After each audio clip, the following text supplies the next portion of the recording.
Have you ever realized that looking at a tax form, it only tells you half of the story? I'll tell you why.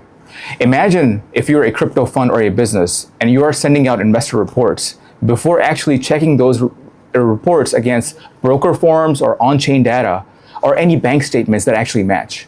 That's like basically building a house without checking the foundation. You have to ensure everything matches. In 2026, the way we report digital assets, it has changed. New forms are arriving from brokers that show what was sold, but often leaving out what was paid for those assets. This creates this gap. Why? Because you'll most likely end up paying more than what you actually owe. And for those that are managing a group of investors, this is not just a paperwork problem. This is a trust problem. So in today's video, let's walk through how to turn a technical mismatch of reporting mess into a clear professional story that you can agree on, your investors can agree on, and the tax man, the IRS, can agree on. So let's get right to it. So step one, the books are your foundation. You need to lock in very specific things. And the first thing is the income statement. All the income, doesn't matter what source it comes from. Generate that income list. Every bit of income needs a home. Whether it is from a trade, it's from a token that you're holding, an airdrop, it has to be put into the right bucket. So if you receive a token as a reward and you're counting it as a regular income, you have to, the fair market value, that day, that minute, that very second has to be recorded. If you sell that later, now that's considered a capital gain or loss. That does the income part. Next up is the balance sheet. You need to make sure that every wallet and every balance is matching what is showing on the on-chain records. That means knowing what token is sitting on what chain. If you have moved, let's say, some token from Ethereum to Arbitrum, it's not a sale, it's a transfer. So make sure you're tracking it such, but making sure the balances match wherever they are. And the final step in this big step number one is tracking the partner equity. You need to ensure what a partner is putting in versus what they're taking out, what it shows up on the accounts, what it shows up on the K-1s. All of that has to match, otherwise it is a huge red flag. And that is something that the IRS can pick out right away. And that does it for our step number one, which is the financials. Step two, gathering external evidence. Before touching any final reports, what you need to make sure is you gather every form that has been sent to the business. Save them in a place. Most big exchanges, they're now sending you the 1099 DAs, but that's only half of the story. So they might show you something was sold, let's say for 5,000 bucks, but they're not going to show you that you paid 4,000 for that sale. This is why internal data is so important. Many parts of this digital asset world, like the decentralized exchanges, they don't send out forms yet. So you need to pull your own records. When I say 1099 DA is half of the story, the other half is coming from your own personal records within the business. Keeping a master list of everything that you have, you can easily compare that against your broker records and make an adjustment into your tax return. So now let's get to the step number three. Finding the perfect match for every sale that the broker has reported against in your own records. So now let's assume that the broker has reported a token of some type. Look for that same token for the same amount and look in your trades. You can see that it's showing. And if the broker has still missed that trade, you still need to report it.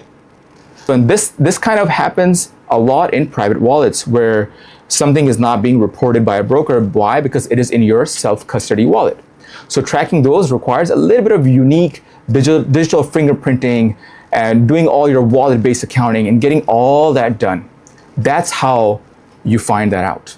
Now, let's get to step number four, which is going to be solving the cost gap. So the big problem is that most people will face is your broker will report one thing and there's not going to be a cost associated with it, and you're just going to submit that form as is, and you're going to end up overpaying your taxes. And this could mean a lot of money, and a lot of money that is lost by you. So if a form says the cost is unknown, you as a business have to prove it. And you could do that against your records. There are special rules that allow a business to decide how to assign a cost to a token in different wallets. And doing this carefully at the start of each year basically lowers your tax bill. And what I'm talking about is the inventory method, HIFO, FIFO, LIFO. Watch out for those mining and creative digital asset tokens too. Why? Because if you are creating new tokens by mining, that is also considered as business income. So make sure you're following rules for that as well. And now we'll get to step number 5, tying the totals together. Once every single line is checked on that form, it has to tie back to the main financial statements. That means total sales that are shown on the broker forms, the 1099-DA forms, should match the total sales in your records. And if they don't, it usually means either a wallet is missing or there are some transactions that are missing, records are missing. Why? Because everything, the money going in, the money coming out, the value that you sold, all of that has to match and has to tell the same story. If there's an unexplained plug that you're doing in the middle or a number that doesn't belong, now you're jeopardizing your entire reporting. Make sure everything matches. Now let's get to the last step, finalizing investor reports and giving each partner their individual report. You're going to give them a K-1, but you should still give them a report. This should only happen after the main business numbers are finalized, closed. That's when you do it. These reports should show what?